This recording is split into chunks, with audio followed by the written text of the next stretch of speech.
네, 우리 이번 시간에는 2017년이죠. 1회 대기환경기사 기출문제풀이 같이 한번 해보도록 하겠습니다. 먼저 문제 1번.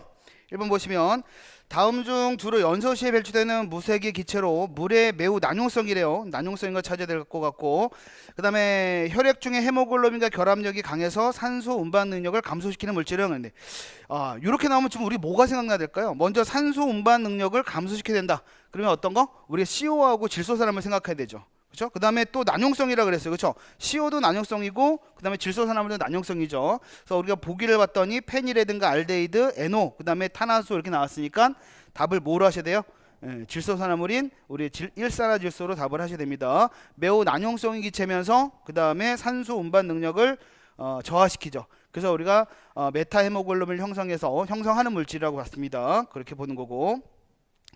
그 다음에 2번도 한번 보세요. 다음은 탄화수로에 관한 설명인데 가로 안에 적합한 물질은 그랬죠. 탄화수로 중에서 이중결합을 가진 올레핀 탄화소는 포화탄화소나 방향족 탄화소보다 대기 중에서 반응성이 큽니다. 그래서 방향족 탄화소는 대기 중에서 고체로 존재한다 그랬는데 특히 어떤 것은 그랬어요. 대표적인 발암물질, 아물류 발암 물질이래요. 그 다음에 환경 호르몬으로 알려져 있고요. 연소 과정에서 생성된다 그랬어요. 그 다음에 숯불에 구워서 쇠고기 등 가열로 덤게 탄 식품, 그 다음에 담배연기, 자동차 배기가스, 그 다음에 석탄 타르 등에서 포함되고 있다 그랬는데 지금 보시면 보기에 1번, 2번, 3번, 4번 보시면 벤조피렌, 그 다음에 나프탈렌, 그 다음에 뭐 안트라센이라는 것도 있고 톨루엔도 있는데 톨루엔도 아니고 뭐 나프탈렌도 아니고 안트라센은 확실히 잘 모르겠고, 그쵸? 근데 지금 요거 생각하면 뭐가 나와야 되는 거냐면 지금 이 벤조피렌하고 또 어떤 거 PAH 생각해야 됩니다. PAH 지금 요거랑 다 비슷한 내용이에요. 그래서 지금 아마 만약에 벤조피렌하고 PAH가 같이 나왔다 그러면 문제가 될 수 있는데 지금 요거는 벤조피렌만 나왔으니까 그래서 1번을 답으로 하시는 게 맞을 것 같고요. 그 다음에 다음 오염물질 중에서 히드록시기를 포함하고 있는 물질인데 우리 히드록시기라는 것은 뭐예요? 우리 OH- 있죠? OH기를 포함하고 있는 게 우리 히드록시기라고 얘기하는 거예요. OH기. 그래서 히드록시기를 포함하고 있는 물질은 그러면 어떻게 해요? 니켈 카보닐도 있고 벤젠은 어떻게 C가 6개, H가 6개 있는 거죠? 여기에 우리가 OH가 붙은 게 벤젠기에다가 우리 OH가 붙어 있는 게 페놀이죠. 페놀. 그쵸? 페놀이죠. 그래서 답은 페놀 해야 됩니다. 히드록시기가 우리 OH기를 말하는 거니까 벤젠에다가 우리가 히드록시가 붙어 있는 게 우리 페놀이라고 그러는 거니까 페놀이 답이 되고요. 그 다음에 4번 문제도 보시면 다음은 입자상 물질의 측정 장치 중에서 중량 농도 측정 방법에 관한 설명이다. 가로 안에 가장 적합한 것은 이거는 지금 보시면 요거는 입자의 관성력을 이용해서 입자를 크기별로 측정하고요. 우리 카스타드 임팩트 그랬죠? 입경 분립 충돌기입니다. 입경 분립 충돌기. 카스타드 임팩터로 크기별로 중량 농도를 측정하는 방법이다 그랬는데 이 측정하는 방법은 어떤 거냐면 거기 여가 포집도 아니고요. 그 다음에 우리 3번이죠. 다단식 충절판 측정법 이렇게 얘기하는 거죠. 그래서 우리가 카스타드 임팩터 또는 입경 분립 충돌기 이렇게 얘기합니다. 입경 분립 충돌기. 그래서 우리가 다단식 충돌판 측정법을 말하는 거다. 이거 아마 처음 나온 내용인데 앞으로도 또 나올 수 있는 부분이긴 합니다. 그래서 답을 3번으로 하셔야 되고요. 그 다음에 CO에 관한 설명이 옳지 않은 거 그랬어요. 자연적 발생원에서는 화상 폭발, 그 다음에 테르페뉴의 산화, 클로로필의 분해, 그 다음에 뭐 산불 및 해수 중에서 미생물 작용 등에 의해서 CO가 발생한다. 이게 자연적 발생원의 CO의 자연적 발생원을 말하는 거고, 그 다음에 지구 위도별로 분포를 보면 적도 부분에서 최대치를 보인다. 이 적도 부분에서 최대치를 보인다. 그거 좀 애매하죠. 우리 여러분들 CO 같은 경우는 대부분 어디서 나오는 거야? 화석연료 연소 과정에서 나오는 거예요. 그렇죠? 그러니까 우리가 대부분 어떤 거예요? 우리 화석연료 연소가 나오는 거니까 사람이 사는 부분, 많이 살고 있는 부분에서 말하는 거죠. 그래서 많이 나온다고 보셔야 돼요. 그래서 최대치를 보이는 게 아마 여기 보시면 북위 30도 부분에서 최소치를 나타낸다는 애인데 아마 북위 우리가 얼마 정도 우리가 한번 봤던 내용 같긴 한데 북위 50도 정도. 그렇죠? 거기서 우리가 보통 최대치를 보이죠. 사람이 많이 사는 곳에서 우리가 CO 농도가 높다라고 보시는 거지. 그래서 지금 2번 자체가 틀렸어요. 그 다음에 물의 난용성이다 그랬고 우리 수용성 기체 4가지, 난용성 기체 4가지 암기하자 그랬죠. 그렇죠? CO는 난용성 기체로 포함이 되는 거고 난용성 기체이기 때문에 우리가 헨리 법칙이 적용된다 그랬습니다. 맞죠? 헨리 법칙이 적용된다. CO는. 근데 다른 물질의 흡착 형성도 거의 나타나지 않는다라고 했으니까 이것도 맞는 거고요. 그 다음에 또 CO에 대해서 우리가 가끔 헷갈리는 게 뭐냐면 대기 중에서 쉽게 CO2로 산화되지 않아요.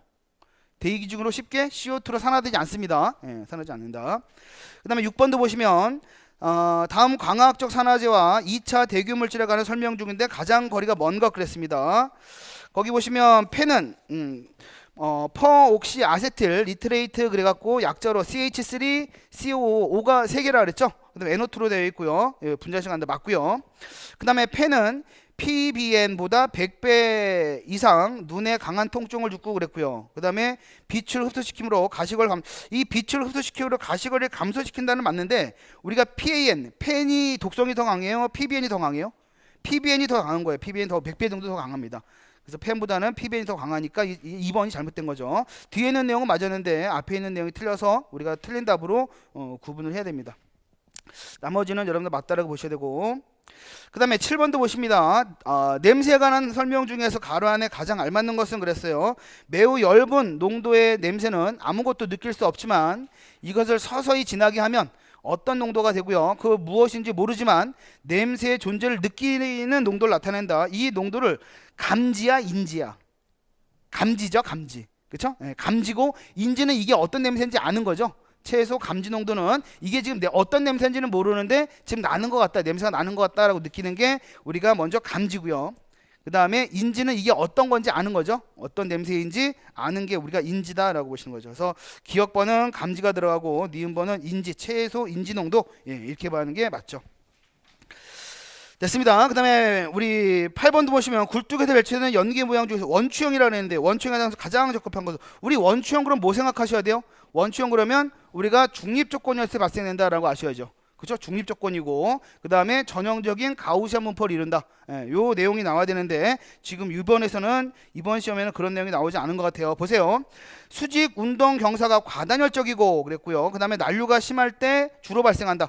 예, 과다렴에서 난류가 심할 때 발생하는 게 뭐예요? 환상형이죠. 환상형. 그렇죠? 환상형이고 그 다음에 지표 역전이 파괴되면서 발생하고요. 30분 이상 지속하지 않는 경향이 있다. 이거 아니고 그 다음에 연기의 상하 부분 모두 역전인 경우에 발생한다. 이건 어떤 내용이죠? 구속형이지. 상층에도 역전, 하층에도 역전했을 때 우리 구속형이라 그랬고 그 다음에 구름이 많이 낀 날에 주로 이게 맞습니다. 우리가 전형적인 가우시안 분포를 이루는 이 원추형에 대한 내용인데 구름이 많이 낀 날에 주로 많이 관찰되는 게 맞죠.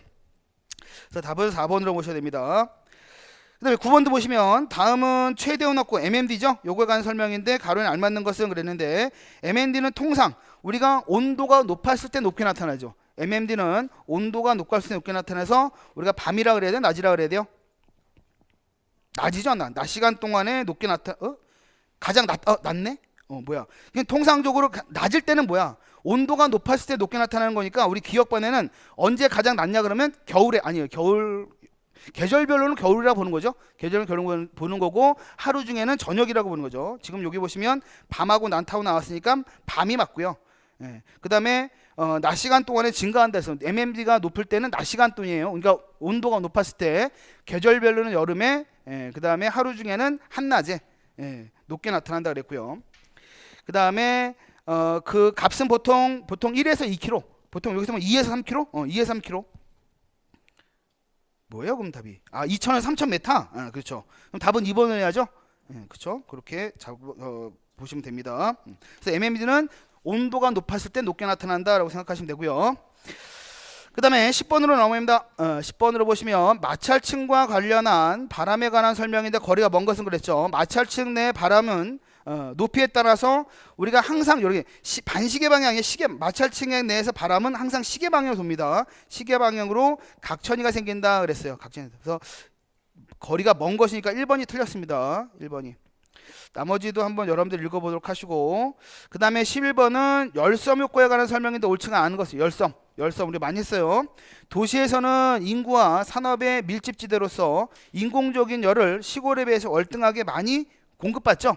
그렇죠? 공급받게 되고 열섬 현상은 고기압의 영향으로 하늘이 맑고 바람이 약할 때 잘 발생한다. 그러니까 바람이 불면은 다 흐트러지니까 그렇죠? 바람이 흐트러지는 거니까 열섬 현상은 바람이 없을 때 잘 나타난다 맞고요. 도시의 지표면은 시골보다 열 용량이 커야 작아요. 도시가 열 용량이 더 크죠.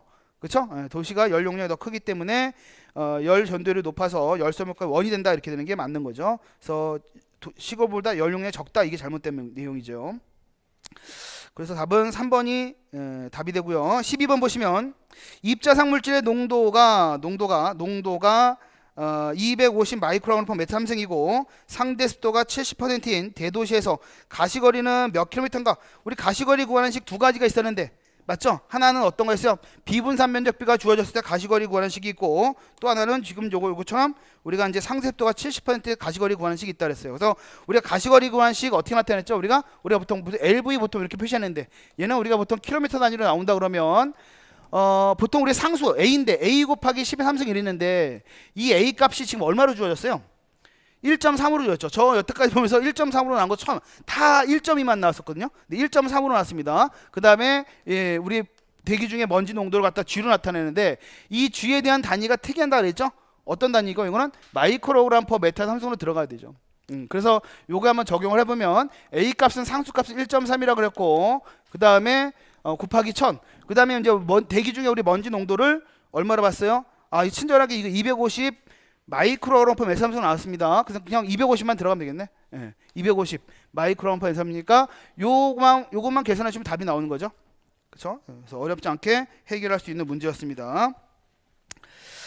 그 다음에 13번으로 가면은 다음은 바람장미에 관한 설명인데 가로 안에 알맞는 내용은 그랬습니다. 바람장미에서 풍향 중에서 주풍은 주풍은 막대의 어떤 거? 막대가 가장 긴 게 주풍이죠. 우리 한번 바람장미 한번 확인해 봤어요. 가장 긴 게 주풍을 표시했고요. 풍속은 막대의 굵기, 그렇죠? 막대의 굵기를 나타냈고, 그 다음에 풍속이 어떤 거일 때 정온이라 그러냐면 우리가 무풍 또는 정온이라 얘기한다 그랬죠. 이거를 갖다가 0.2m/s 이하일 때를 우리가 정온 또는 무풍이다라고 보통 얘기했죠. 그래서 무풍은 우리의 정 가운데, 바람장미 정 가운데 우리가 퍼센트로 숫자로 나타내는 거라 그랬잖아. 맞죠? 그래서 그거 보고서 다 맞춰보면 답은 1번이 됩니다. 그 다음에 14번 볼게요. 태양 상수를 이용해서 지표면의 단위 면적이 1분 동안에 받는 평균 태양 에너지를 구한 값을 했어요. 이것도 헷갈리는 게 평균 태양 에너지 값이 있고요. 그 다음에 태양 상수 값이 있어요. 맞죠? 그래서 우리가 거기 평균 태양 에너지는 얼마야? 0.5 칼로리 퍼 제곱센티미터 분입니다. 우리 태양 상수 값은 어떻게 외웠어요? 태양 상수 값은 2.0, 그렇죠? 2.0 칼로리 퍼 제곱센티미터 분 이렇게 나타냈거든요. 태양 상수 값하고 평균 태양 에너지 값하고는 틀려요. 그래서 0.5하고 2.0이 된다라는 거죠.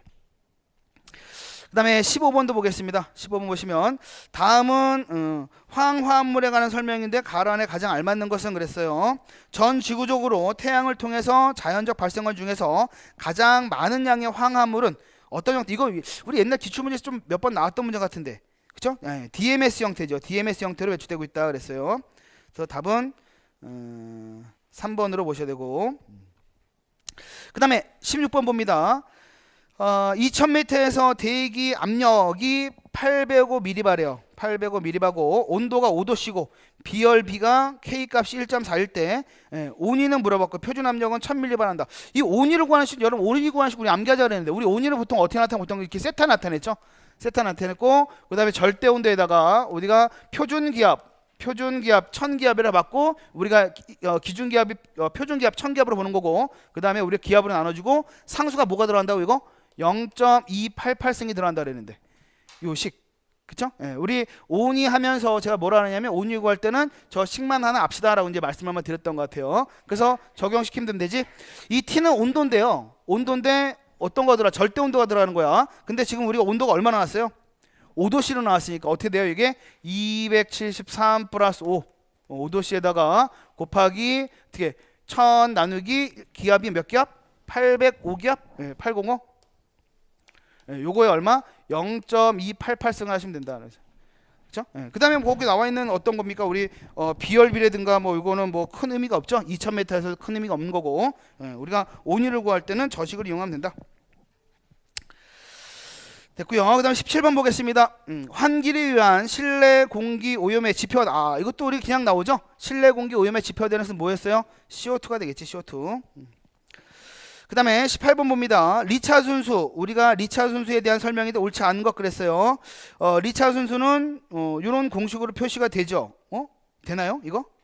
이 공식을 보면 우리가 G 나누기 T는 맞는데 델타 T 나누기 델타 Z 분의 델타 U 나누기 델타 Z의 제곱이 돼야죠. 제곱이 분모로 가야지. 지금 뭐야? 옳지 않은 거 1번부터 답이겠네. 그쵸? 1번이 틀렸습니다. 1번 틀렸어요. 그 다음에 델타 T 나누기 델타 Z는 이거는 강제대류가 아니라 자유대류를 의미하는 겁니다. 자유대류를 의미하는 거고 고도차분의 온도차, 우리 열적으로 혼합이 이루어지는 걸 말하는 거죠. 맞죠? 고도차분의 온도차, 열적으로 혼합이 이루어지는 게 말하는 거고 그쵸? 그러니까 강제대류가 아니라 자유대류의 크기를 말하는 거고 델타 U 나누기 델타 Z가 자유대류가 아니라 강제대류. 1번 다 틀렸어요. 맞죠? 1번은 다 틀렸습니다. 그래서 2번, 3번, 4번은 한번 읽어보시면 맞다라고 보시면 될 것 같고요. 답은 1번입니다. 1번. 됐습니다. 19번도 보시면 다음 중 다이옥신에서의 광분해가 가장 효과적인 파장 범위, 다이옥신의 광분해가 가장 효과적인 파장 범위는 봤던 것 같은데 이것도 250에서 340 나노미터. 나노미터라 했어요. 그렇게 보시면 되고 그 다음에 20번 볼게요. 20번. 20번 보시면 역사적인 대기오염 사건과 주 원인 물질을 이거 바르게 짝지어진 거. 우리 대부분 다 뭐라 그랬죠? 역사적인 대기오염 사건 중에 대부분이 우리가 아황산가스, 황산화물이라고 그랬잖아요. 원인 물질이. 그렇죠? 황산화물이고 그다음에 뮤즈개혁도 아황산가스 맞고요. 도쿄 요코하마 사건은 이것도 황산화물이 되겠지. 아황산가스. 런던도 뭐가 돼야 될까요? 아황산가스가 됐지. 그렇죠? 포자리카는 뭐예요? 이氧화탄소, CS2. 포자리카 그럼 이氧화탄소. 그렇죠? 생각하시라 했습니다. 바르게 짝지은 거니까 우리가 먼저 1번서부터 답이 되는 거죠. 바르게 짝진 거니까. 됐습니다. 그렇게 해서 우리가 개론 문제를 한번 수분 문제를 확인해 봤어요. 그래서 우리가 못해도 한 18문제 정도는 다 우리가 해결할 수 있을 것 같은데요. 그렇죠? 그 정도 보시면 되고 그 다음에 우리 21번서부터 해갖고 우리 연소공학서부터 봅니다. 21번 보시면 가연기체와 공기혼합기체의 가연한계, 가연한계가 넓은 것은 그랬죠. 넓은 우리 연료를 말하는 건데 여기 메탄하고 아세틸렌, 벤젠, 톨렌이 있어요.